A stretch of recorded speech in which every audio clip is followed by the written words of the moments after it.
کہیں نو کہیں دی تے بلی نو دہیں دی، یہ ایسا بندہ ہوتا ہے نا ویسی سوچ آتی ہے۔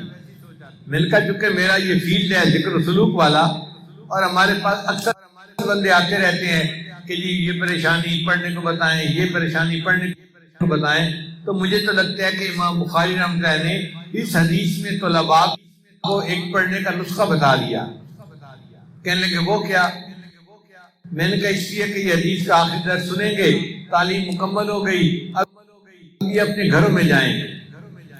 جو نوجوان بچے ہوں گے، کوئی ملازمت کرے گا، کوئی کاروبار کرے گا، تو ان کو پریکٹیکل زندگی سے واسطہ پڑے گا۔ اب کئی مرتبہ انسان اپنے حالات کی مچھلی کے پیٹ میں پھنس جاتا ہے، قرضے میں پھنس گیا، نکلنے کا راستہ نہیں نکلتا، تو پھر یہ کہیں گے کہ جی اب ہم کیا کریں، ہمیں کوئی بتائے ہم اس مچھلی کے پیٹ سے کیسے نکل سکتے ہیں۔ تو امام بخاری رحمۃ اللہ نے بتلا دیا کہ تم تسبیح پڑھو گے، اس کی برکت سے اللہ تمہیں اس مچھلی کے پیٹ سے نکال دیں گے۔ لڑکی ہے، اس نے ختم بخاری کا سر سنا، اب وہ گھر جائے گی، جب گھر جائے گی تو ماں باپ اس کا رشتہ ڈھونڈیں گے اور پھر اس کا نکاح کر دیں گے۔ اب بعض بچیاں ہوتی ہیں جن کے رشتے نہیں آتے، وہ حالات کی مچھلی کے پیٹ میں پھنس جاتی ہیں، کریں تو کیا کریں؟ رشتہ آئے گا تو ماں باپ فرض ادا کریں گے، اب جب رشتے نہیں آ رہا تو کیا کریں؟ تو پریشان ہوتی ہیں کہ ہم ان حالات میں سے کیسے نکلیں۔ تو امام بخاری رحمۃ اللہ نے فرمایا کہ تم تسبیح زیادہ پڑھو، اللہ تمہیں حالات کی مچھلی سے نکال دیں گے۔ واقعہ یہ ہے کہ پیغمبر اسلام کے یونس علیہ السلام، ان کو مچھلی نے اپنے پیٹ میں لے لیا تھا، زندہ نکل لیا تھا۔ اب وہاں پر ان کو کوئی نکلنے کا راستہ نظر نہیں آتا تھا، 3 اندھیروں میں تھے، ایک رات کا اندھیرا، ایک سمندر کی تہہ کا اندھیرا، اور ایک مچھلی کے پیٹ کا اندھیرا، کہہ سکتے ہیں فی ظلمات ثلاث۔ اب وہ ان 3 اندھیروں میں تھے تو سمجھ نہیں آتی تھی کہ میں یہاں سے کیسے نکل سکتا ہوں، تو انہوں نے اللہ کی تسبیح بیان کر دی، پڑھا لا الہ الا انت سبحانک انی کنت من الظالمین، اللہ کی تسبیح بیان کی۔ قرآن مجید میں ہے کہ جب انہوں نے اللہ کی تسبیح بیان کی، اللہ نے مچھلی کو حکم دیا کہ ان کو جو ہے بحفاظت سمندر کے کنارے پر باہر نکال دو۔ اللہ رب العزت قرآن مجید میں فرماتے ہیں، تو غور سے سنیں، فلولا انہ کان من المسبحین، اگر یونس علیہ السلام میری تسبیح بیان نہ کرتے، للبث فی بطنہ الی یوم یبعثون، وہ قیامت تک مچھلی کے پیٹ میں اسی طرح پڑے رہتے۔ اب مصیبت اتنی بڑی تھی کہ قیامت تک انہوں نے مچھلی کے پیٹ میں رہنا تھا، مگر تسبیح نے ان کو مچھلی کے پیٹ سے نکال دیا اور اللہ نے ان کو آزادی عطا فرما دی۔ تو کوئی بندہ قرضے کی مچھلی کے پیٹ میں پھنس جائے، حالات کی مچھلی کے پیٹ میں پھنس جائے، بیماری کی مچھلی کے پیٹ میں پھنس جائے، تو وہ تسبیح پڑھے، اللہ اس کو اس مچھلی کے پیٹ سے نکال دے۔ اور دوسری وجہ یہ کہ حضرت عمر رضی اللہ عنہ کے پاس ایک مجرم کو لایا گیا، عمر رضی اللہ عنہ نے اس کا مقدمہ سنا، تو جلاد کو حکم دیا کہ اس کے 10 جوتے لگاؤ۔ اب جب جلاد نے اس کو جوتا لگایا نا، تو اس نے کہا سبحان اللہ، یعنی اس وقت کے مجرم بھی ایسے تھے جو آل فال نہیں بکتے تھے، بلکہ جوتا لگنے پہ سبحان اللہ پڑھتے تھے۔ تو جب مجرم نے پڑھا سبحان اللہ، عمر رضی اللہ عنہ نے جلاد کو اشارہ کیا، دا ہو اس کو چھوڑ دو۔ تو وہاں ایک مفتی قسم کے صحابی تھے، ان کا نام تھا حضرت ابی بن کعب رضی اللہ عنہ، وہ مسکرا پڑے۔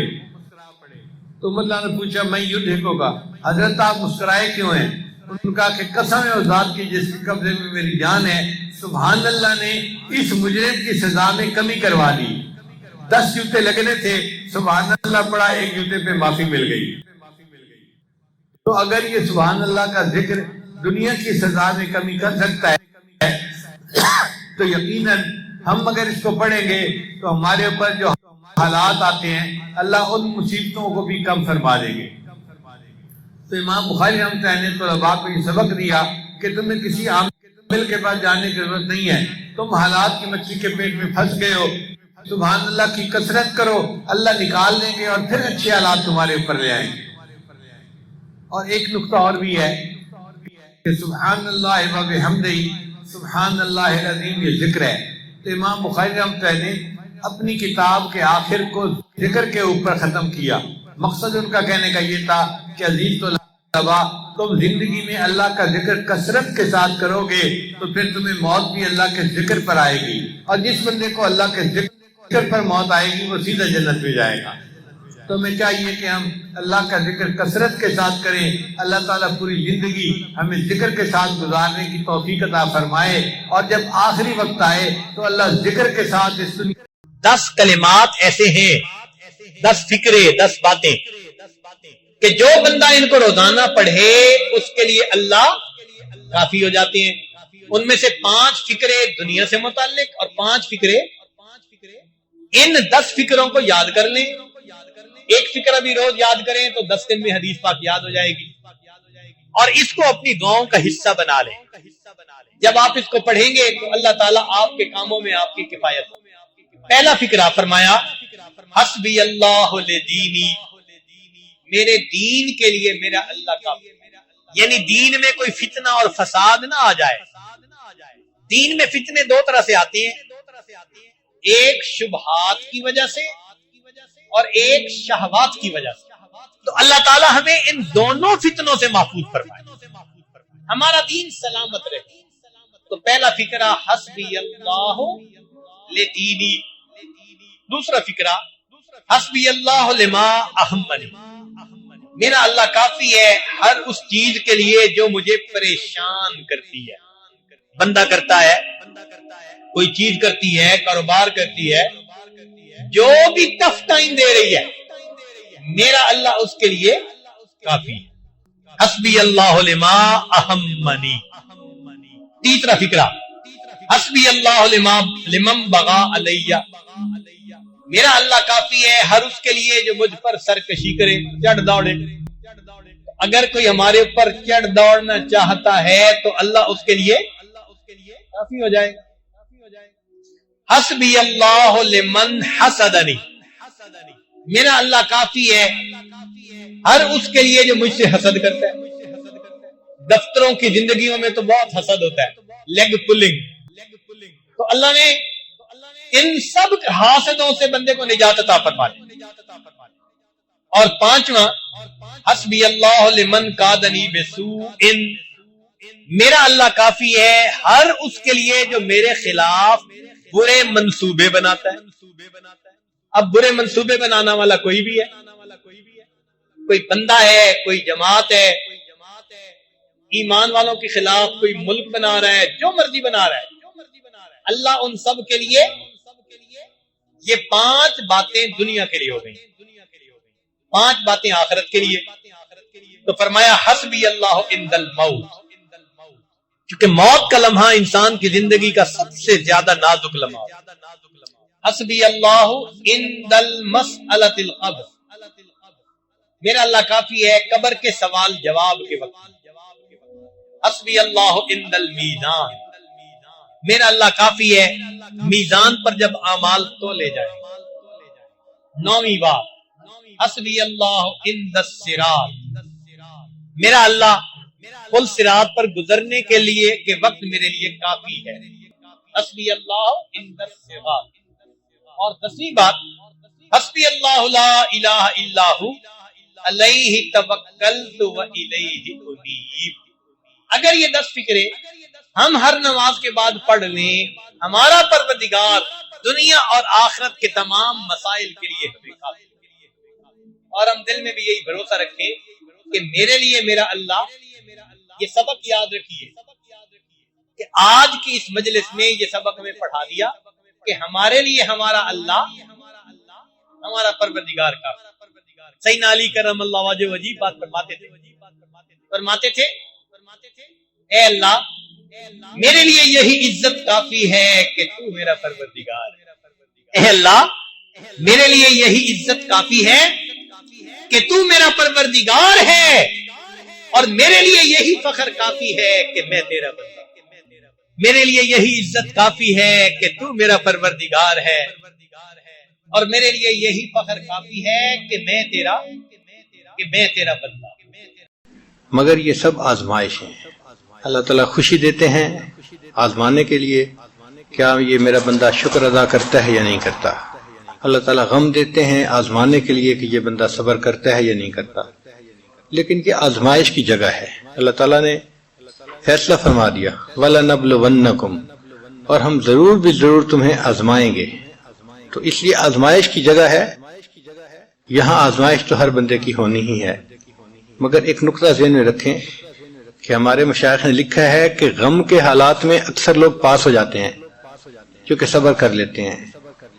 عوام الناس بھی کہہ دیتے ہیں اللہ کی مرضی. جوان لڑکی تھی، خاوند فوت ہو گیا، اب اس سے بڑا غم اس کے لیے کیا ہو سکتا ہے؟ لیکن اس سے پوچھیں تو آگے سے جواب دے گی جو اللہ کی مرضی. اس کا مطلب وہ کامیاب ہو گئی کہ اس نے اللہ کی رضا پہ اپنے آپ کو راضی کر لیا. لیکن جو خوشی کے حالات ہیں ان میں اکثر لوگ فیل ہو جاتے ہیں کہ خوشی میں شکر ادا کرنا ان کو یاد نہیں رہتا. تو خوشی زیادہ مشکل امتحان ہے بنسبت غم کے. تاہم صحت ہو یا بیماری ہو، انسان ہر حال میں اپنے رب سے راضی رہے. جو آج کی حکم ہے اس میں فرماتے ہیں کہ جب تک تو اس دنیا میں ہے قدورتوں کے پیش آنے کو کچھ عجب خیال نہ کر. یعنی اس پہ تعجب نہیں ہونا چاہیے کہ جی ہمیں پریشانی آ گئی ہے. جو پریشانیوں کا گھر، تو پریشانی تو آنی ہے. تو جب تک تو اس دنیا میں ہے قدورتوں کے پیش آنے کو کچھ عجیب خیال نہ کر، کیونکہ دنیا نے اسی چیز کو ظاہر کرنا ہے جو اس کا وصف ہے. یعنی برتن سے وہی نکلتا ہے جو برتن کے اندر موجود ہوتا ہے. کل اناء یترشح بما فیہ. اب دنیا میں چونکہ ہیں ہی قدورتیں، وہ قدورتیں ہی ظاہر ہوں گی، پریشانیاں ہی ظاہر ہوں گی. یہ ہے جو پریشانی کا گھر. وہ جگہ جہاں کوئی پریشانی نہیں اس جگہ کو جنت کہتے ہیں، اور وہاں ابھی داخل نہیں ہوئے. جب جنتی جنت میں داخل ہونے لگیں گے تو وہ کہیں گے الحمدللہ الذی اذھب عنا الحزن. سب تعریفیں اس اللہ کے لیے ہیں کہ اب ہم سے حزن چلا گیا، غم چلا گیا. جنت میں کوئی غم نہیں ہوگا، کوئی پریشانی نہیں ہوگی. تو دنیا تو ہے ہی پریشانیوں کا گھر. اس لیے دنیا میں اگر کوئی پریشانی آئے تو اس پہ بہت پریشان ہونے کی ضرورت نہیں ہوتی، اس کو برداشت کر لینا چاہیے، یہ سوچتے ہوئے کہ یہاں تو یہ سب کچھ ہوگا ہی صحیح. صحابہ کرام ایک فقرہ اکثر کہا کرتے تھے کہ استقبال المصائب بالتجمل، کہ جب مصیبتیں آئیں تو ان کو اچھے طریقے سے ان کا استقبال کرو. ومواجہۃ النعم بالتذلل، اور اگر اللہ تعالیٰ نعمتیں عطا کرے تو بڑی عاجزی کے ساتھ ان نعمتوں کو آپ حاصل کریں. یعنی جب نعمتیں ہوں تو طبیعت کے اندر اس وقت عاجزی ہونی چاہیے، جھکنا چاہیے کہ اللہ نے نعمتیں عطا فرمائی ہیں. اور اگر پریشانی آئے تو پھر تحمل کے ساتھ، تجمل کے ساتھ اس کا استقبال کرنا چاہیے. بہت لوگوں پہ بہت طرح کی پریشانیاں آتی ہیں، لیکن ایک بات پکی ہے کہ ہمیں اللہ نے جس حال میں رکھا ہے وہ بہت بہترین حال ہے. ہر بندے کو اللہ نے بہترین حال میں رکھا ہوا ہے. ایک صاحب تھے تو وہ پریشان تھے کہ جی میں تو بہت پریشان ہوں. تو ان کو کہا گیا کہ اچھا بھائی آپ ایسا کرو کہ پورے شہر میں جو آپ کو سب سے بہترین حال میں آدمی نظر آتا ہے نا، تم اس کی جیسی دعا مانگ لو. وہ پورے شہر میں گیا. اس کو ایک جگہ ایک جیولر نظر آیا جس کی دکان پہ گاہکوں کا تانتا بندھا ہوا تھا. بہت لوگ تھے خریدار، اور وہ اپنی جیولری بیچ رہا تھا، پیسے کما رہا تھا. اور اس کے 4-5 بیٹے تھے، بہت خوبصورت نوجوان جو اس کا ہاتھ بٹا رہے تھے. اب اس بندے نے فیصلہ کیا کہ یہ شہر کا سب سے زیادہ خوش قسمت انسان ہے، میں اس جیسا بننے کی نیت کرتا ہوں. چنانچہ جب اس نے دل میں سوچ لیا تو چاہتا تھا کہ میں دعا مانگوں. پھر خیال آیا کہ میں اس سے پوچھ تو لوں کہ یہ کیسی زندگی گزار رہا ہے. تو اس نے جا کے اس سے پوچھا کہ سنائیں جی آپ کی زندگی کیسی ہے. اس نے کہا کہ خدا کا واسطہ یہ کبھی دعا نہ کرنا کہ میرے جیسا بری قسمت والا انسان دنیا میں کوئی نہیں ہوگا. میں نے پوچھا کہ بھئی آپ کی بری قسمت کیا؟ اتنا آپ کے پاس مال ہے، پیسہ ہے، عزت ہے لوگوں کی نظر میں، اتنا بڑا مکان ہے اور ہر چیز کی آپ کے پاس سہولت ہے، تو آپ کہتے ہیں کہ میرے جیسا بدقسمت کوئی نہیں ہوگا؟ اس نے کہا ہاں، جو میرے ساتھ گزر رہی ہے وہ میں نہیں بتا سکتا. اس نے کہا پھر بھی بتا کیا ہوا؟ اس نے کہا کہ میں تھوڑا کام کرتا تھا، کام اتنا زیادہ شروع میں نہیں تھا، تو ایک موقع پہ بیمار ہو گیا. اب جب بیمار ہو گیا تو نہیں، میرا کام اچھا چل رہا تھا، ایک موقع پہ میری بیوی بیمار ہو گئی. اب جب وہ زیادہ بیمار ہوئی تو میں اس کے پاس اس کی عیادت کے لیے بیٹھا ہوا تھا اور میں اس سے محبت کی باتیں کر رہا تھا. کہ مجھے آپ سے اتنی محبت ہے اور اتنی ہے. وہ خوبصورت تھی, اچھی شکل کی تھی. اس دوران اس نے مجھے کہا کہ ہاں میں تو اب مر رہی ہوں, تو میں جیسے ہی مروں گی تو دوسری شادی کرے گا اور تو اپنی زندگی گزارے گا, مجھ سے تمہیں کیا ہے. کہتے ہیں کہ میں نے اسے کہا کہ نہیں میں تمہارے بعد دوسری شادی نہیں کروں گا. تو اس نے کہا کہ اچھا میرے بعد دوسری شادی نہیں کرو گے, اس کی کوئی مجھے یعنی کوئی ثبوت پیش کرو. کہتے ہیں کہ اس کی محبت میں اس قدر گرفتار تھا کہ ہمارے قریب کوئی حکیم رہتا تھا, تو میں نے اس سے جا کے کہا کہ بھئی مجھے کوئی ایسی دوائی کھانی ہے کہ جس کے بعد میرے اندر عورت کی جو طلب ہے وہ ہی ختم ہو جائے, شہوت ہی ختم ہو جائے. تو اس نے مجھے ایک دوائی دے دی اور میں نے اس بیوی کو دکھا کے وہ دوائی کھا لی. اس کو کھانے کے بعد میں نامرد ہو گیا, مگر اللہ کو منظور تھا, بیوی صحت مند ہو گئی. اب جب کچھ عرصہ وہ صحت مند رہی تو اس نے مجھ سے مطالبہ شروع کر دیا کہ بھئی تم میرے خاوند ہو تو میری ضرورت کو پورا کرو. اب میں ضرورت پورا کرنے کے قابل نہیں تھا, تو وہ پھر اس کے اندر بغاوت آ گئی, وہ دین سے بھی دور ہو گئی اور اس نے ادھر ادھر حرام کے تعلقات پیدا کر لیے. تو کہتے ہیں کہ یہ جو 5 بیٹے تمہیں نظر آ رہے ہیں یہ میرے نہیں ہیں, یہ میری بیوی کے ہیں, مگر ہیں غیر مردوں سے. اب میں جب ان 5 کی شکلیں آنکھوں سے دیکھتا ہوں نا روزانہ بیٹھ کے, تو جو میرے دل پہ گزرتی ہے تم اس کی تکلیف کا اندازہ نہیں لگا سکتے. تو کبھی دعا نہ کرنا کہ تم میرے جیسے بن جاؤ, اللہ تمہاری قسمت اچھی کرے, میرے جیسی نہ کرے. تو دیکھو اس بندے نے اپنی طرف سے سمجھا تھا کہ یہ سب سے دنیا یعنی شہر کا خوش قسمت انسان ہے, اور اس کو کیا پتا تھا کہ اس انسان کے ساتھ کیا بیت رہی ہے, اس کے دل پہ کیا دکھ ہے, کیا غم ہے. تو ہر بندہ سمجھتا ہے کہ جی بس میں بہت دکھی ہوں, دوسرے تو سب اچھے ہیں. نہیں, ہر ایک کی اپنی زندگی ہوتی ہے. بس اللہ سے یہ دعا مانگو کہ اللہ نے ہمیں جس حال میں رکھا ہے اللہ ہمیں صبر کی توفیق عطا فرمائے, شکر کی توفیق عطا فرمائے. اللہ نے ہمیں بہترین حال میں رکھا ہوا ہے. سچی بات تو یہ ہے کہ ہم نے تو دنیا کے اندر آ کے غم کو دیکھا ہی نہیں ہے. سچی بات کروں نا تو ہم نے تو غم کو دیکھا ہی نہیں ہے. یہ چھوٹی موٹی چیزیں یہ کیا ہوتی ہیں, اس کو غم تھوڑا کہتے ہیں. جو دنیا میں لوگوں پہ غم بیتے ہیں اگر کبھی اس کی سٹوریاں سننے لگیں تو حیران ہی ہو جائیں. کتابوں میں واقعہ لکھا ہے کہ ایک عورت تھی, طواف کر رہی تھی اور طواف کے دوران کہتی تھی اللہ میں اس حال میں بھی آپ سے راضی, اے اللہ میں اس حال میں بھی آپ سے راضی. تو ایک آدمی نے یہ سنا تو بڑا حیران ہوا. اس نے اس سے پوچھا کہ تو کیوں کہتی ہے کہ میں اس حال میں بھی آپ سے راضی, میں اس حال میں بھی آپ سے راضی. اس نے کہا کہ میں طواف ختم کر لوں گی نا تو میں تمہیں اپنا واقعہ سناؤں گی. چنانچہ اس عورت نے اپنا واقعہ سنایا کہ میرے 3 بچے تھے, میں گھر کے اندر ایک دن تندور پہ روٹیاں پکا رہی تھی, تو میرے بڑے 2 بچے جو تھے وہ گھر میں کھیل رہے تھے کمرے میں. اچانک مجھے شور کی آواز آئی, تو وہ کہتی ہے کہ میں نے جب شور سنا تو میں وہیں سب کچھ چھوڑ کے تنور پر آٹا روٹیاں تو میں کمرے کی طرف بھاگی. جب کمرے گئی تو میں نے ایک عجیب تماشا دیکھا کہ اس سے 1-2 دن پہلے میرے خاوند نے گھر میں بکری کو ذبح کیا تھا, اور جس چھری سے بکری کو ذبح کیا تھا وہ اس نے کمرے میں رکھی تھی. تو میرے دونوں بچے کھیلتے کھیلتے ان میں سے ایک نے دوسرے کو کہا کہ تمہیں پتہ ہے کہ ابو نے بکری کو کیسے ذبح کیا تھا؟ تو دوسرا کہتا ہے مجھے تو نہیں پتا. وہ کہتے ہیں اچھا آؤ میں تمہیں بتاتا ہوں کہ کیسے ابو نے ذبح کیا تھا. تو میرا درمیان والا بیٹا جو تھا وہ زمین پر لیٹ گیا اور بڑے لڑکے نے اس چھری کو اٹھا لیا. اب وہ چھوٹا بچہ تھا اور اس کو پتہ نہیں تھا کہ چھری کتنی تیز ہے. چنانچہ اس نے اس کے گلے پہ جو چھری چلائی تو گلا تو فوراً کٹ گیا اور خون کا فوارہ چھوٹنے لگا. اب جب خون نکلا تو شور ہوا اور میں بھاگی ہوئی آئی تو میں نے دیکھا کہ میرا بچہ خون میں لت پت پڑا تھا اور اس کی جان نکل چکی تھی. اب میں نے سوچا کہ میرا بڑا بیٹا کہاں ہے جس نے یہ حرکت کی تھی؟ وہ ڈر کے بھاگ گیا تھا اور کہیں چھپ گیا تھا. کہنے لگی میں نے اسے دوسرے کمروں میں دیکھا تو کہیں نظر نہیں آیا. جب صحن میں آئی تو وہاں میں نے تنور کے لیے کچھ لکڑیاں رکھی ہوئی تھیں, ان لکڑیوں کے پیچھے وہ جا کے چھپا تھا. کہنے لگی میں نے پیچھے سے اس کو جا کے جب دیکھا تو اس نے مجھے کوئی جواب نہیں دیا. جب میں قریب گئی تو مجھے پتا چلا کہ اس جگہ کے اوپر ایک سانپ بیٹھا ہوا تھا. یہ بچہ چھپنے کے لیے جب لکڑیوں کے پیچھے گیا سانپ نے اس کو ڈسا اور یہ بھی وہاں مرا پڑا تھا. کہتے میں اس کی لاش اٹھا کے لائی, ایک بچے کو ایک چارپائی پہ لٹایا اور دوسرے بچے کو دوسرے چارپائی پہ لٹایا. پھر اس کے بعد میں نے فیل کیا کہ میرا تیسرا چھوٹا بیٹا جو کرالنگ کرتا تھا, رینگتا تھا, وہ کہاں ہے؟ وہ مجھے نظر نہیں آ رہا تھا. کہنے لگی میں اٹھ کے جب جو ہے تنور کی طرف آئی تو میں نے دیکھا کہ اس نے کرال کیا اور وہ تنور کے اندر گر چکا تھا. تو میں نے اپنے زندہ بیٹے کو آگ کے اندر پورا جلتا ہوا دیکھا، اور وہ بھی فوت ہو گیا تھا۔ تو میں نے تینوں بیٹوں کی لاشوں کو چارپائی پہ رکھا، پھر ان کو نہلایا، ان کو کفن دیے۔ جب تینوں کے جنازے ایک دن میں گھر سے نکلے تو میں عمرے کے ارادے سے آ گئی۔ اب میں طواف کر رہی ہوں اور اپنے اللہ کو کہہ رہی ہوں، اے اللہ میں اس حال میں بھی آپ سے راضی ہوں۔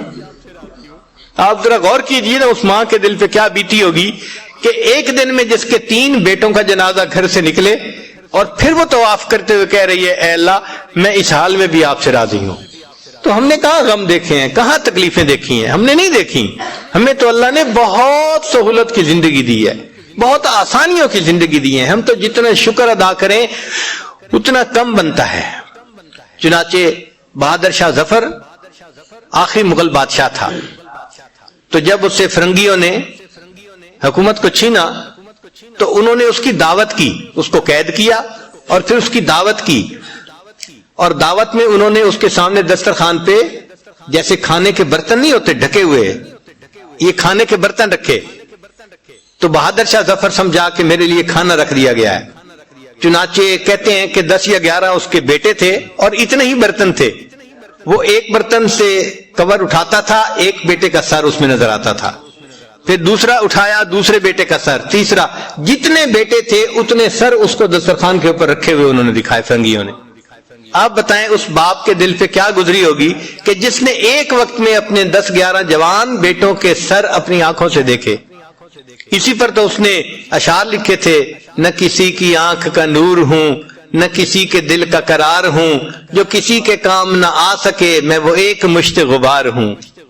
کوئی مجھ پہ دیپ جلائے کیوں، کوئی مجھ پہ پھول چڑھائے کیوں، کوئی مجھ پہ آنسو بہائے کیوں، میں وہ بے کسی کا مزار ہوں۔ میرا رنگ روپ بدل گیا، میرا یار مجھ سے بچھڑ گیا، جو چمن خزاں سے اجڑ گیا میں اسی کی فصل بہار ہوں۔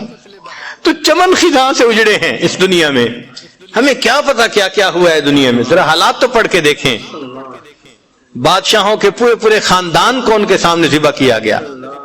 آپ کبھی کربلا کے حالات دیکھیں نا کہ سیدنا حسین رضی اللہ تعالیٰ عنہ نے اپنے خاندان کے لوگوں کے نوجوانوں کو اپنی آنکھوں کے سامنے شہید ہوتے دیکھا۔ کوئی آسان کام نہیں ہوتا۔ ہمارے گھر کے چھوٹے سے بچے کو کوئی خراش آ جائے نا، ہمارا دل تڑپ اٹھتا ہے، اور ہم بار بار فون کر کے پوچھ رہے ہوتے ہیں، ڈاکٹر کے پاس پہنچ گئے، ڈاکٹر نے ٹریٹمنٹ دے دی، ڈاکٹر نے کیا کہا؟ جب تک تسلی نہیں ہو جاتی اس وقت ہم پوچھتے رہتے ہیں۔ ایک چھوٹی سی خراش آئی ہے اور وہاں تو زندگیوں کے معاملات ہو گئے۔ تو ہم نے تو سچی بات ہے غم کو دیکھا ہی نہیں ہے، سچی بات یہی ہے۔ یہ چھوٹے موٹے حالات جو گھروں میں پیش آ جاتے ہیں یہ کوئی غم تھوڑا ہے، یہ تو دنیا ہے، اور دنیا میں تو یہ ہوگا۔ اگر کوئی بندہ بس کے اندر سفر کرے اور پھر کہ جی مجھے تو جھٹکے لگ رہے ہیں، تو بھائی بس کے اندر بیٹھ کے سفر کرو گے تو جھٹکے تو لگیں گے۔ کوئی ہوائی جہاز کے اندر آپ تھوڑا سفر کر رہے ہیں کہ جو بالکل سموتھ فلائٹ ہوگی، بس ہو اور کچی سڑک ہو تو جھٹکے تو لگتے ہی ہیں۔ یہ دنیا کا بھی معاملہ ایسا ہی ہے کہ یہ دنیا کی بس ہے، زندگی کی بس ہے، اور دنیا کی یہ کچی سڑک ہے جس کے اوپر جھٹکے ہر کسی کو لگتے ہیں۔ ہر بندہ یہاں پریشان، آج ایک پریشانی، کل دوسری، پرسوں تیسری، اور انسان لنگوٹ باندھ کے نکلتا ہے کہ اب میں پریشانیوں کو ختم کر دوں گا، پہلی ختم ہوتی ہیں، نئی اوپر سے اور آ جاتی ہیں۔ تو ہم پریشانیوں کو ختم بھی نہیں کر سکتے، بس ایک ہی اس کا حل ہے کہ ہم ان پریشانیوں کے اوپر صبر کریں۔ ہاں پریشانیاں اللہ سے مانگنی نہیں چاہیے، ہم پریشانیوں کے قابل نہیں، آزمائش کے قابل نہیں ہیں، ہم پریشانیاں مانگے نہیں، لیکن اگر آ جائیں اللہ کی طرف سے تو بس اس پر صبر کریں۔ صبر 2 طرح کا ہوتا ہے، ایک ہوتا ہے کہ صبر علی الاطاعہ، اطاعت کے لیے صبر کرنا۔ مثال کے طور پہ نیند بہت آ رہی ہے اور دل چاہتا ہے کہ سو جائیں، اور تہجد کی نماز جانے والی ہے یا فجر کی جماعت جانے والی ہے، تو انسان اٹھتا ہے اس وقت۔ اب یہ جو مشقت اٹھانی پڑتی ہے نا اٹھنے کی، اس کو صبر علی الاطاعہ کہتے ہیں، کہ یہ اطاعت کے لیے انسان کو صبر کرنا پڑا۔ تو اطاعت کے لیے، نیکی کرنے کے لیے بھی بندے کو صبر کرنا پڑتا ہے۔ جیسے آپ لوگ روزے رکھ رہے ہیں، اب روزے کا رکھنا یہ مشقت ہوتا ہے، پیاس ہوتی ہے اور بھوک ہوتی ہے، مگر برداشت کرنی پڑتی ہے، اس کو صبر علی الاطاعہ کہتے ہیں۔ اور ایک ہوتا ہے صبر عن المعصیہ، کہ گناہوں سے رکنے کے لیے صبر کرنا۔ مثلا ایک آدمی پر شہوت تو سوار ہے مگر وہ اس ٹیمپٹیشن کو برداشت کرتا ہے، کوئی گناہ کا کام نہیں کرتا، تو یہ صبر عن المعصیہ ہے. جیسے سیدنا یوسف علیہ السلام کو زلیخا نے کہا تھا قالت ہی تلک قال معاذ اللہ، انہوں نے کہا تھا میں اللہ کی پناہ مانگتا ہوں، میں یہ گناہ نہیں کر سکتا. تو یہ دو طرح کا صبر ہے جو بندے کو کرنا پڑتا ہے. نیکی کرنے کے لیے صبر کرنا پڑتا ہے اور گناہوں سے بچنے کے لیے صبر کرنا پڑتا ہے. لیکن یہ جو صبر کرنے والے ہیں ان کو اللہ کی طرف سے بہترین اجر ملے گا. ہر عمل کے اجر کا کوئی نہ کوئی حد ہے، لیکن صبر والے کے اجر کی کوئی انتہا نہیں ہے. اللہ فرماتے ہیں انما یوفی الصابرون اجرہم بغیر حساب، ان کو اللہ تعالیٰ بغیر حساب کے اجر عطا فرمائیں گے. اتنا اجر دیں گے کہ وہ لوگ بس بس کریں گے، ان کو اتنا راضی کریں گے. اس لیے جنتی جب جنت میں داخل ہوں گے تو فرشتے چاروں طرف سے ان کا استقبال کرنے کے لیے آئیں گے. والملائکۃ یدخلون علیہم من کل باب سلام علیکم بما صبرتم، وہ کہیں گے اور تم پر سلامتی ہو، تم نے دنیا کے اندر صبر کیا، گناہوں سے بچنے کے لیے بھی صبر کیا، نیکی کرنے کے لیے بھی صبر کیا. بما صبرتم فنعم عقبی الدار، تو سلامتی ہو سلامتی ہو، ان کو فرشتے کہیں گے. ہم اپنی زبان میں اس کا ترجمہ کریں نا تو سلام علیکم کا ترجمہ بنے گا اور تمہاری اور تمہیں مبارک ہو، تمہیں شاباش ہو. سلام علیکم کا ترجمہ بنے گا اور تمہیں شاباش ہو، تم سلامت رہو. ہم نہیں کہتے اے بچے جیتے رہو، تو جیسے ہم کہتے ہیں نا کسی کو جیتے رہو تمہیں شاباش ہو، تو سلام علیکم کا بالکل یہی معنی ہے.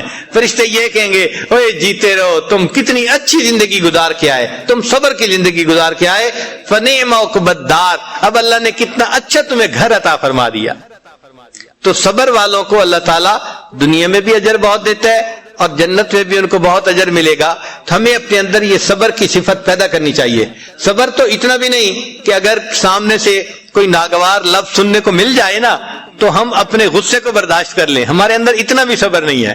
معمولی سی بات کا برداشت کرنا ہمارے لیے مشکل ہوتا ہے. اس لیے آپ دیکھیں کہ دونوں دوست جو ہیں وہ بیت بھی ہیں، نیک بھی ہیں، سب کرتے ہیں، پھر آپس میں الجھتے بھی ہیں. کیوں الجھتے ہیں؟ اس لیے الجھتے ہیں کہ صبر نہیں ہے نا، برداشت نہیں ہے، تو برداشت کو بڑھانا پڑتا ہے. صحابہ رضی اللہ تعالیٰ عنہ نے بہت مصائب برداشت کیے جس کی وجہ سے اللہ نے ان کو بڑا رتبہ اور درجہ عطا فرمایا. یہ مصائب تو اتنے آتے ہیں کہ ایک ایسا وقت آتا ہے مستہم البأساء والضراء وزلزلوا حتی یقول الرسول والذین آمنوا معہ متی نصر اللہ، کہ ایمان والے اور ان کے ساتھ جو اللہ کے رسول تھے وہ بے اختیار پکار اٹھے کب اللہ کی مدد آئے گی. یعنی اتنا اللہ تعالیٰ بندے کو اس معاملے میں آزماتے ہیں، خوب رگڑا دیا جاتا ہے، خوب اس کو گرل کیا جاتا ہے تاکہ یہ بندہ اونچے سے اونچے مرتبے تک پہنچ جائے. تو صحابہ کرام اور نبی علیہ السلام پکار اٹھے کہ کب اللہ کی مدد آئے گی. پہلی امتوں کے جو صحابہ تھے ان کے اوپر کم مصیبتیں آئی تھیں، لیکن اس امت کے جو صحابہ کرام تھے ان کے اوپر بہت زیادہ مصیبتیں آئیں. چنانچہ پہلی امتوں کے لیے ایک لفظ استعمال ہوا وَزُلْزِلُوا، مَسَّتْهُمُ الْبَأْسَاءُ وَالضَّرَّاءُ وَزُلْزِلُوا. تو زلزلو کا لفظ بتا رہا ہے کہ ان کو خوب اچھی طرح جو ہے وہ آزمایا گیا، کرش کیا گیا، اچھی طرح رگڑا گیا ان کو. لیکن جب نبی علیہ السلام کے صحابہ کی بات آئی تو قرآن مجید نے 3 لفظ استعمال کیے. فرمایا وَزُلْزِلُوا زِلْزَالًا شَدِيدًا. اب یہ 3 لفظ بتا رہے ہیں کہ صحابہ کرام پر جو آزمائش تھی وہ پہلی امتوں کی آزمائش سے بہت زیادہ تھی. پھر اس کا نتیجہ کیا نکلا کہ اللہ نے نبی علیہ السلام کے صحابہ کو جو رتبہ دیا وہ پہلی امتوں کے صحابہ سے بہت اونچا رتبہ تھا. تو جس بندے کو تکلیف زیادہ ملتی ہے اس کو اللہ کے ہاں مقام بھی اونچا ملتا ہے، بڑا ملتا ہے. تو صبر کرنا چاہیے، بے صبری سے انسان اپنے اجر کو گنوا لیتا ہے. چنانچہ کتابوں میں لکھا ہے کہ جب اللہ تعالیٰ نے لوح و قلم کو پیدا کیا تو اللہ نے قلم کو حکم دیا کہ قلم لکھ. تو قلم نے لکھنا شروع کیا لا الہ الا انا محمد رسولی، کہ نہیں کوئی معبود سوائے میرے اور محمد صلی اللہ علیہ وسلم میرے رسول ہیں. پھر اس کے بعد لکھا من لم یستسلم قضائی، جو شخص میری قضا کو تسلیم نہیں کرتا، ولم یصبر علی بلائی، اور میری بلا کے اوپر صبر نہیں کرتا، ولم یشکر علی نعمائی، اور میری نعمتوں پر شکر ادا نہیں کرتا، فلیطلب ربا سوائی، اس کو چاہیے کہ میرے سوا کسی اور کو اپنا رب بنا لے۔ تو ہم اگر مصیبتوں کے اوپر صبر نہیں کریں گے اور اللہ کی نعمتوں کا شکر ادا نہیں کریں گے تو